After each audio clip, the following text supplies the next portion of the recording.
Could Al Horford actually be a possibility for the Bucks? In news we received yesterday, should have a big impact on the Eastern Conference. We dig into that coming up next on Locked On Bucks.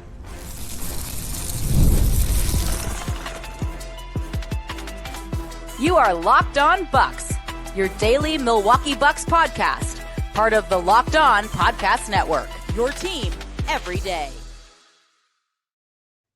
Welcome into Locked On Bucks. I'm Justin Garcia, joined as always by Camille Davis. We thank you for making this your first listen of the day, each and every day.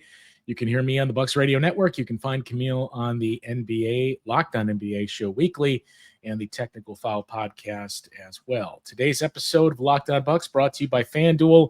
Right now, new customers can get $150 in bonus bets when your first $5 bet wins.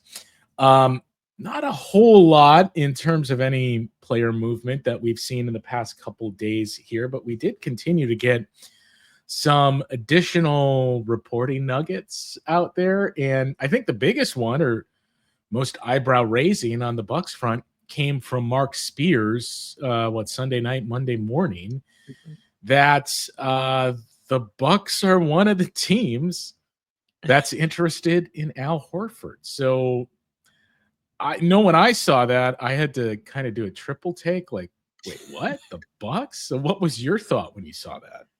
Very similar, because, you were hearing about the Warriors. It felt like that was something that was going to happen.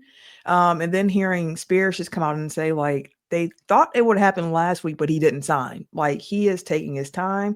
He's actually even still considering retirement. He reported that he has a 6th kid on the way right now. So he's really just taking his time trying to figure that out, whether it's, Golden State or maybe the Lakers. But when I saw Milwaukee listed as well and heard him say that, I was like, okay. That goes against a bit of the get younger, continue to, try to make Giannis one of your oldest Bucks. And we were talking a bit before we started recording, but this rumor would have made a lot more sense to me before the Myles Turner signing. Yeah, but now it's kind of like I don't think that Al Horford is what the Bucks need at this particular moment. He's still a very good player at his age, can space the floor, but you get a lot of that in Turner, and I just don't think that adding the 39-year-old Al Horford makes a lot of sense for the Bucks. Yeah, I mean, his player type is the ideal fit next to Giannis. I think he is a better defender than Myles Turner, but the big piece is he's 39 years old. And at this point, as you look at the roster, your front court is where you feel the most secure now that you have Giannis, you have a younger version of Brook Lopez, you brought back Bobby Portis, and you would assume you're going to continue to develop Jericho Sims this upcoming year. So maybe the biggest benefit of Bucks Al Horford union would be you don't have to worry about playing against Al Horford and him defending Giannis. Not, again, to say that he's the Giannis stopper, because there is no Giannis stopper, but he's found some success in recent years with that matchup. So, yeah, I was a little surprised by that. And maybe, again, it's a creative way of asset management of, just as we talked about. And as expected, a lot of people were not pleased with the notion of, is there a trade cooking, and is it possibly somebody that Bucks fans would not want to part with? Mm-hmm. That's the only thing I could think of with this too, of, okay, you bring in Al Horford for a year, somebody's going to get squeezed on minutes. Do you deal from a position of strength to try to solidify that small forward position or anywhere on the perimeter? But yeah, very interesting. Where do you think he ends up ultimately? Because you mentioned a little bit of surprise that he still hasn't signed. And I think it was at one point kind of a foregone conclusion he was going to Golden State. It's a little tricky. We can get into that with why it may be taking that long. But do you think that's where he ultimately ends up, or somewhere else, or retirement? I think if he does play, the Warriors makes a lot of sense for him, especially looking at what they're trying to do. Like, you have Jimmy Butler out there next to Draymond Green. Of course, you have Steph Curry, who is one of the greatest shooters, if not the greatest shooter of all time. But when you have Draymond and Jimmy out there, like, floor spacing is a little bit more clunky, just given some of their limitations. So having a stretch big makes so much sense, which is why like post for them makes a lot of sense of somebody who might get playing You heard time. Brook Lopez and Bobby Portis rumblings. Right. And post might be on the Andre Jackson minutes where it's like you start, but you're only playing 18, 20 minutes because, we're trying to space the floor to start the game and start the quarters. But I think the Warriors is the best fit for Al Horford. I don't think the Lakers and their timeline of them trying to move into the Luka timeline makes as much sense there. But if you're trying to get 1 year, trying to win a ring, why not go all in with the Warriors team that is also trying to go all in with the Jimmy Butler, Draymond, Steph Curry trio? We live in a glass house, so I'm not throwing stones here. But does Al Horford make the Warriors a title contender? I think I'll put it like this.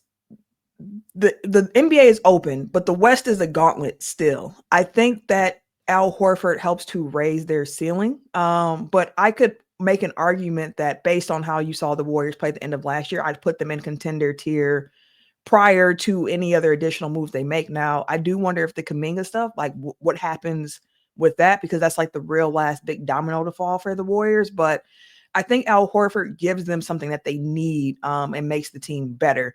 But I don't think it changes their floor or their ceiling considerably higher. I think he's just a piece that fits. My concern is, we lived this for the last couple of years, would be Al Horford's 39, Steph Curry's 37, Jimmy Butler's going to turn 36 during the season, Draymond Green's 35. That I think we've started to see enough for these last couple of years. That's not the type of group that gets it done and that you can rely on. So the longer it goes, I kind of think he's just going to retire because you mentioned he has a sixth kid on the way. He's also talked about, I believe, a 10-year-old that he has that's going to school in the Boston area. That, do you want to uproot a kid for 1 year, for 6 months? So I kind of think the longer this is stretching out, I think Al Horford's going to retire. And as we mentioned, all the Bucks could offer is a veteran minimum. So I'm sure you would look at it and say, well, if that's it, why wouldn't you just go back to the Celtics for a veteran minimum? Which I would also say, yeah, why wouldn't you just do that? The problem with it is Boston is currently $15,000 under the second apron. So, I mean, they have bird rights in Al Horford. They could give him more than the minimum, but anything they give him is pushing them right back into the second apron. Now, there are ways around it. Some of the ways that I think we'll get to a little later in the show that we talked about. Why did the Pacers do this? You could trade Sam Hauser. You could trade Anthony Simons. You could explore some of those moves to get under that second apron. But right now, that's the reason why. And the stalling between Al Horford and a potential union with the Warriors also kind of ties to the aprons, because the Warriors are basically waiting to see, is Al Horford going to choose us? That we have that stretch five that we're waiting on, because once that's resolved, then we can move on to the Jonathan Kuminga discussion. And they, I believe, are capped at the first apron. So they're not going to have, if they sign Al Horford to that mid-level, they're not going to have anywhere near the ballpark of what Kuminga is reportedly looking for. So that's why it's right now kind of stalled on Al Horford and Jonathan Kuminga. They're tied to one another. So I do wonder too, and it's another name that we've heard the Bucks show interest in.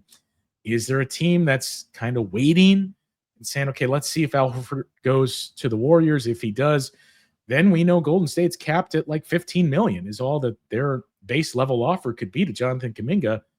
Let's go in with a $16 million offer. They can't match it, and we sign him. So I do think there's still a lot of moves left to come, and it all kind of ties to Al Horford, as he's the guy that's backing all of this up, potentially for the Bucks on both fronts with both of those names. So we talked about roster construction, age of rosters, injuries, how important that is in this day and age.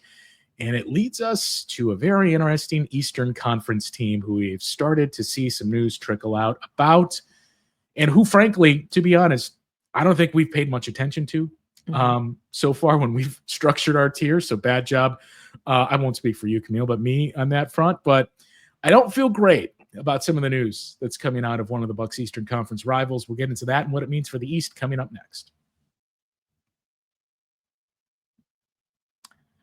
Well, time to talk to you about FanDuel. It's summertime, so the summer sports are in full swing, whether you're all about taking in baseball under the lights, hitting up the greens for some golf, or some high-stakes soccer action. FanDuel's the best way to make every moment and every game more exciting.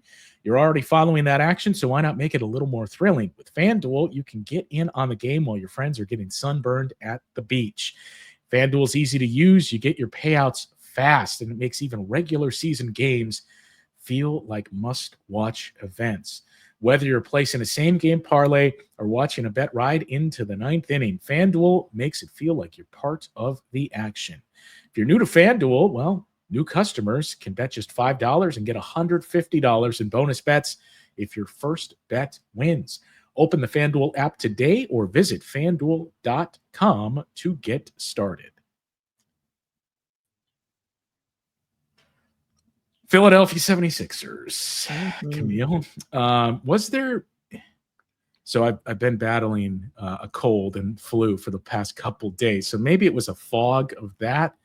Was there not a report prior to what we're going to get to now about Joel Embiid that we're hopeful he's going to be ready for training camp?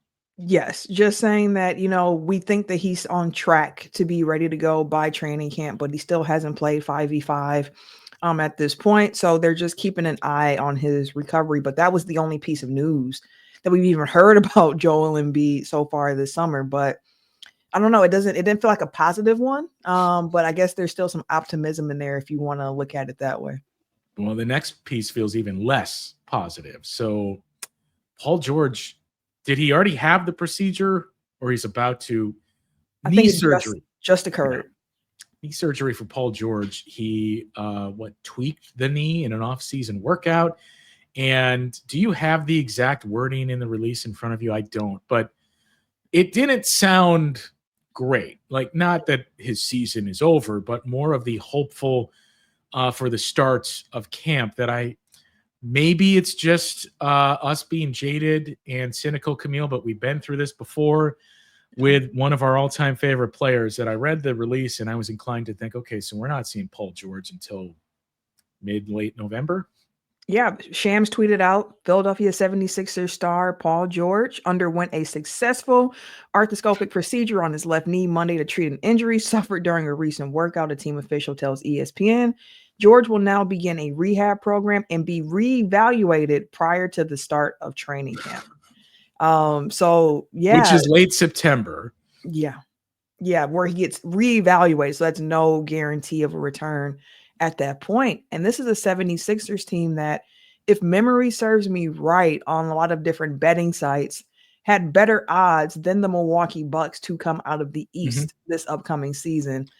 And you have the Joel Embiid news. You now have this Paul George news about him getting injured during a workout, which is unfortunate for him, especially after the year he had in Philly, where the questions were starting to come up of, is this a blip in the radar for Paul George, or is this the beginning of like a slide in his play? Because like the playmaking was good for George, the defense at times, but just couldn't seem to beat guys off the dribble as frequently as he did in the past. The offense just didn't look as fluid for him. So this is a Philly team that goes into the year without Embiid, without Paul George. What does that really do for them and their chances to contend in the East? Because I do like the young pieces that they have with Maxine McCain coming back. Edgecombe looks like he could be somebody if they get Grimes back. A lot of guards over there. But like, if they're without Embiid and they're without Paul George, like, it changes my viewpoint of the team drastically of what their ceiling can be. Yeah, I mean, pretty similar to it, at least to me. It's starting to feel like a timeline that we all experienced before, where injuries piled up to not your best, but one of your best players. In the case of the Bucks, with the Sixers, it was clearly their best, and others in Joel Embiid. But that happens, and you sustain that for a couple of years, and you think, we just got to hold it together, and then we can move forward, and you make some moves to tweak the roster, and it just doesn't work out. The Damian Lillard trade, as we both said, and as Drew Holiday himself said, I get why they did it. It's a trade I would have made too. It didn't work. Mm-hmm. And it kind of feels like that's where we're headed with Philly. I mean, you pointed to the signs that we could see with Paul George a year ago. He's 35 years old. And I don't want to get too ageist here, but I think we're starting to see more and more of it's fine to have some of those sprinkled throughout your roster. Like, you need that vet to lean on. And it's fine if your best player is that, but you can't comprise your roster full of guys that are hitting that age and that are not only hitting that age with some significant injury history under their belt as well, because of the style of the modern game and how it's played. And that's where Philadelphia is right now. I don't know when this was updated, but you mentioned Philly's chances and how it related to the Bucks. So I don't have the title odds in front of me, but the over-unders, the most recent I'm seeing on FanDuel has the Bucks at 44.5. And I think when we did it a week or so ago, it was anywhere from 43 to 45. 44.5 for the Bucks. Where would you guess the Sixers are? At this point, probably like 41.5. 43.5. And again, I don't know when this was most recently updated, so I'm curious if there's a change this week where that plummets to. But think about that. Eastern Conference, where we talk about being wide open and all the hoopla that surrounded the Sixers offseason a year ago. I mean, I, on our over-under draft, picked the Sixers to have the highest win total in the Eastern Conference. And just 1 year later, 43.5 is going to be like sixth in the Eastern Conference. That's the outlook of the Sixers. Yeah, it is. And Doc Rivers was, I think, at Summer League talking on Sirius XM about that. And he mentioned about how the East is so wide open right now and what that means for teams and trying to put together a team that can compete. And he mentioned, like, I don't think the NBA has been more open in like 20 years as it is in this particular moment. We've talked about how many different champions we've had over the last few years. And he mentioned, of course, you got to give some respect to the Thunder because how they're constructed, they can scare you for the next few years to come. But he's like, I think we're in the thick of things. Like, that's just how it's working. And if you look at what's happening in Philly now with their injuries too, like, it adds more fuel to that fire of like, this is really anyone's conference, because there were people thinking like, hey, if Philly is healthy, you have to respect it. And I agree with that. It's just like, as we've mentioned with the Chris Middleton years here and just injuries not, being on your side, I'll put it like that. Waiting on that if healthy part can be a long wait game. And if it doesn't come to fruition, it's another season that's gone. And Philly has been one of the teams and listed with the Bucks and the Celtics for years in the East of like, these are your three best teams in the East. And right now, that's all thrown away with the Tatum, Achilles injury, with the Bucks rebuilding on the fly here to fit this new scheme around Giannis with the injuries going on in Philly. And it honestly does make me even a bit more optimistic about what the Bucks might be able to do this year in the East when you take a look around of what else is going on. So, and again, I don't think this is as of today, this morning, with the updates to it, but I don't anticipate all that much movement. If not, the betting odds for NBA championship this upcoming season, Oklahoma City is obviously number one there. The Knicks are number one in the East and third best odds overall. And you got to go all the way to the middle of the pack. 76ers are plus 3,600, which is the 13th best odds in the league. The next three teams behind Philly are the Pistons, the Celtics, and the Bucks. Interesting. Plus 4,400 for the Bucks and the Celtics, plus 4,100 for the Pistons. The injury concerns, look, Detroit had a really nice season a year ago. You obviously have Cade and some young pieces there. I think what we learned in the playoffs is you need a go-to guy and you need depth. Like for how long we talked about, well, depth isn't important. You can only play 5 guys at a time. It's only a regular season thing. The depth piece is you need guys like you always hear play 8, trust 7. I really think those numbers are starting to bump up now in the playoffs, and maybe the play and trust is at the same point as well, but you just need guys that you can play and rely on and that aren't a liability on one end of the floor. And I mean, I do think, look, as we've talked about, I'm sure we're going to continue to talk about, I think it's better for the Bucks to be not necessarily 16th best odds, but somewhere in that mix opposed to second best odds and being an under the radar team. I wouldn't say the Bucks right now are constructed to be the best team in the East or to have the best chance of coming out of the conference. But I think they've given themselves a good chance to enter that conversation to see how things start to come together throughout the course of the season. You have Giannis. We think their defense is certainly going to be, at the very least, as good as it was a year ago. It's probably going to be improved because you got to feel like you got better on the perimeter, certainly defensively. And Myles Turner is going to give you basically what Brook Lopez did. So I think they're a team that has a chance to come on and start to enter that conversation and say, well, wait, the East is wide open. This team is playing pretty well and they're finding some things. And the Bucks are 40-25 right now. Wow, look at that. Something along those lines where it's fine to not be in that mix right now. You want to be in that mix when you get to late February and March and April. Yeah, I absolutely agree with that. And the Bucks, like those championship odds, having the Sixers over the Bucks right now is kind of laughable to me.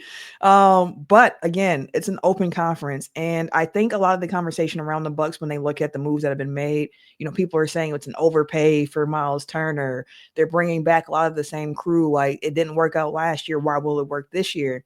And we've mentioned it on the show, like the everydayers are probably well aware of our feelings on it, of like a lot of the crew is coming back. Yes, but the style of play will be different.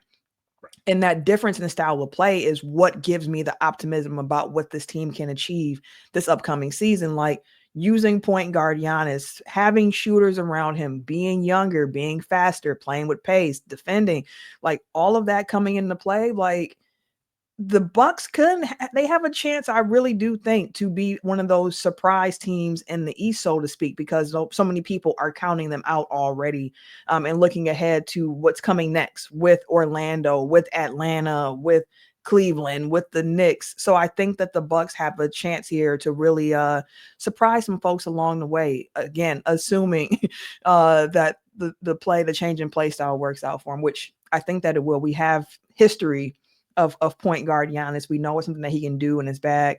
Doc also mentioned in that interview that when the season ended, Doc requested to work with Spencer off top, who is like the guard coach on the team. And Doc had to be like, that's fine, but don't forget you are a big, like, don't forget that. But I think point Giannis is going to be the engine that this team needs to really make a strong push. Yeah. And his pairing with Myles Turner is obviously going to be the biggest piece there for the Bucks. So no love lost between Myles Turner and the only team he had known of 10 years. We continue to get more and more of that. We'll revisit where we're at next on Locked On Bucks. Well, let's be honest, meal planning, grocery shopping, it can all be overwhelming. Between busy schedules, picky eaters, maybe you're trying to eat healthy, it starts to be a lot. That's why you're going to love Hungry Root, because they take the stress out of planning by filling your cart with personalized groceries and meal options based on what you like and need. Hungry Root uses their smart cart technology to recommend groceries, recipes, and even supplements tailored to your preferences. Whether you're dairy-free, gluten-free, or focused on gut health, just trying to eat better, Hungry Root has you covered. If you got a busy schedule and it would be helpful to have them do the grocery shopping for you, well, you can tell Hungry Root what you love the most, so they don't waste time at other grocery stores and other items you're not looking for. Take the stress out of planning that dinner. It's delivered directly to your door. Just take their short, quick quiz, and Hungry Root gets started recommending those meals and snacks that you actually want. Take advantage of an exclusive offer we have for our listeners. For a limited time, get 40% off your first box plus a free item in every box for life. Go to hungryroot.com/LockedOnNBA and use the code LockedOnNBA. That's hungryroot.com/LockedOnNBA, code LockedOnNBA, to get 40% off your first box and a free item of your choice for life. So, Myles Turner exit, Camille, has sparked a whole lot of feelings in Indiana. There's been many columns written in the Indy Star about Benedict Miles and what he did to the Pacers. We've seen Andrew Nemhard apparently appear to toss some shade at him passive aggressively on social media. Other Pacers players, Rick Carlisle, coming out and basically saying the Bucks held Myles Turner hostage and told him take it or leave it, and he left. And then the explanation from Kevin Pritchard as well. We were willing to pay. He just didn't want to return our calls and didn't give us a chance to match. So, I mean, it does make for good theater and good drama, although you could say, well, if there were two teams that didn't need that already, it's these two teams. But maybe, just maybe, that's even better, that the league can just say, all right, let's really sink our teeth in it. I mean, the shame of it is there's no Tyrese Halliburton this season to really beef up that rivalry. But nonetheless, you know, it's going to be interesting for at least 12 games over the next 3 years and potentially 16 or more in the playoffs. I guess, where do you stand on this of Myles Turner being painted the villain and selfish and what he did to the Pacers versus, hey, I mean, you guys could have avoided this. You could have signed me. The implication that he was lowballed. He talked with Kyrie Irving too, who, by the way, have you followed any of Kyrie's streams? I've seen a few of them, like clips of him walking through casinos. Yeah. But he was with Kyrie Irving and talking about family being important to him, just the type of person that he is and what he's looking for. And look, I think there's a lot of similarities between Milwaukee and Indianapolis in terms of their culture and nightlife and lifestyle. I mean, I think Milwaukee's going to be a great fit for Myles Turner off the court with the type of person we've come to find out that he is. But I think if you read between the lines, it is Myles Turner saying, well, look, I don't think you guys really valued me properly for the last couple of years. And I've still kept with me the fact that a lot of you wanted me traded, and hints that even some in the organization weren't really my biggest supporter. I mean, we can go back a couple of years ago when they signed DeAndre Ayton to an offer sheet with Myles Turner still under contract. And it was time for me to leave. And the Pacers, as we talked about and documented, I get it from their perspective too, of we don't really see very many teams with cap space. It's the Brooklyn Nets that have the most to throw at you. They're not a threat to sign you. So yeah, this is negotiation 101. We can start low because we did not expect the Bucks to wave and stretch Damian Lillard and create that cap space. So I think it all boils down to, it was probably time after 10 years for Myles Turner to move on. And I mean, I don't fault the Pacers for that negotiation tactic this offseason. The bigger piece is, look, you could have avoided him getting to free agency. And I think that's where a lot of these feelings are coming out on both sides. Yeah, and listen, feelings they're going to be strong for this. Honestly, Myles Turner coming here to Milwaukee in the year where there is no Tyrese Halliburton is going to be, I think, that carrot that dangles to kind of keep this rivalry that's been forming between these two teams over the last few years pretty red hot. Because based on what, you know, Pacers fans are saying, I saw a post in the Bucks Reddit, I think yesterday or early this morning, just saying like, Pacers Reddit is crashing out right now over the Myles Turner news. Like, and I've seen it on social media and Twitter of them laughing at Myles Turner saying he came to Milwaukee because to compete. So he can compete. And they're like, you think you can do that in Milwaukee against a team that we beat twice and this and this and this and that. But again, like I just said, like you put Myles Turner next to Giannis with the shooters and the way that they're envisioning playing, like there's a real chance to compete in Milwaukee. And I can understand if other people don't see it that way, but like I see the pathway, and Myles Turner definitely bought into that as well. And I think a lot of things can be true at the same time. Like, yes, the Pacers probably did want to retain Myles Turner. Yes, they're probably hurt about it. And no, they probably did not expect for the Bucks of all teams to be able to clear that cap space. And they thought that they were negotiating from a place of power where it's like, go ahead and try to beat this offer if you want to, but like we don't see where you can. And then here come the Bucks and John Horst being John Horst and just saying like, hey, actually, come over this way real quick because we got an idea of how to make this actually work. The money was right. He saw a situation where he could compete. In addition to competing, a situation and a chance to kind of, we know he has love for Indy, but also if you want to be that type of person, you can stick it back to your old team that had you in trade rumors for years, that, as he mentioned in the summer league, there were fans waiting for him to be traded for years. And now that he's traded, they're mad. And he's like, there's no way I can win in this situation. And if you can't win in the situation, just go out there and actually win in your new situation. And that's the best, the best that you can do. So I'm here for it. As soon as all this Indy Milwaukee stuff really started 2 years ago, I was kind of like, ooh, interesting. Like need that. I love that. Like, and all the banter back and forth, I always say, as long as it's not disrespectful, I'm down with it. You can be funny. We can get the crack jokes back and forth. Teams don't have to like each other. And that's part of what makes sports fun. Like fans are going to fan out. Like fan is short for fanatic.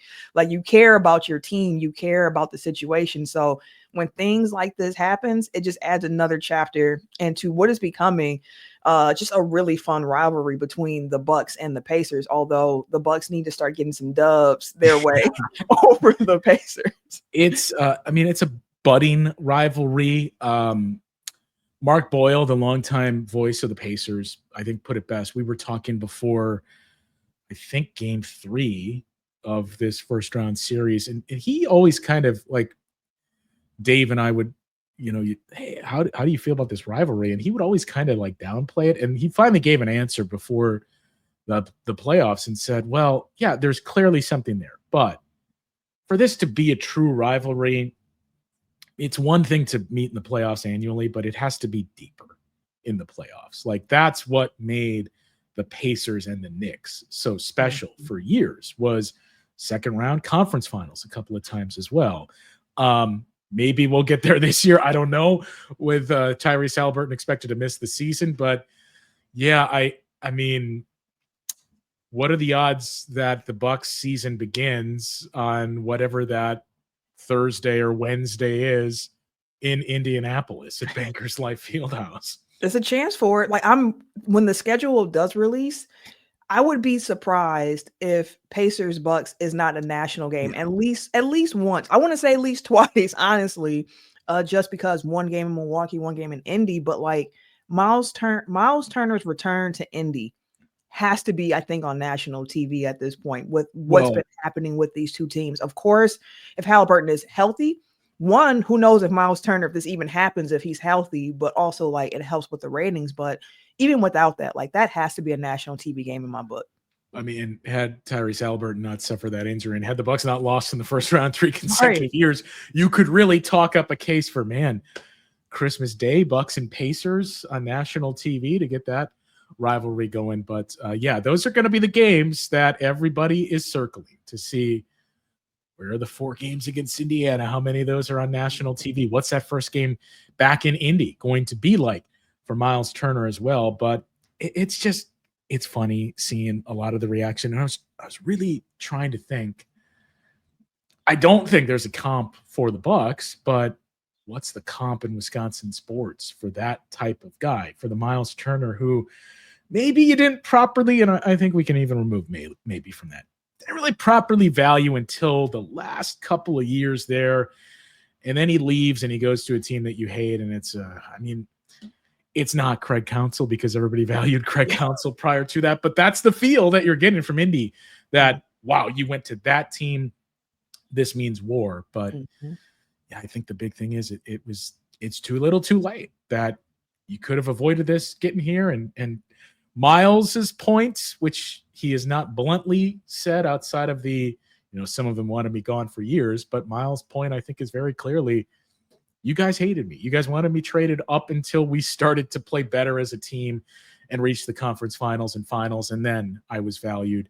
And now also the revisionist history of, granted, I'm not going to say Myles Turner was good in the finals, but now all of a sudden it comes, well, you could have been competitive in that series, and good. He's gone. He didn't do anything for us in the finals. So it makes for a juicy 4 games that, quite frankly, already didn't need that extra juice. We'll see what transpires here on the Al Horford front. Any other news that starts to trickle out when the Bucks make some of these other moves official? It's still, I believe, one more day before the Cole Anthony news can become official. So we'll wait and see where that's at, and start to keep an eye on some of these over-unders and title odds. And if the Bucks can maybe, just maybe, start to move up that leaderboard in the Eastern Conference. That'll do it for today's show. For Camille, I'm Justin. We'll talk once again tomorrow on Locked On Bucks.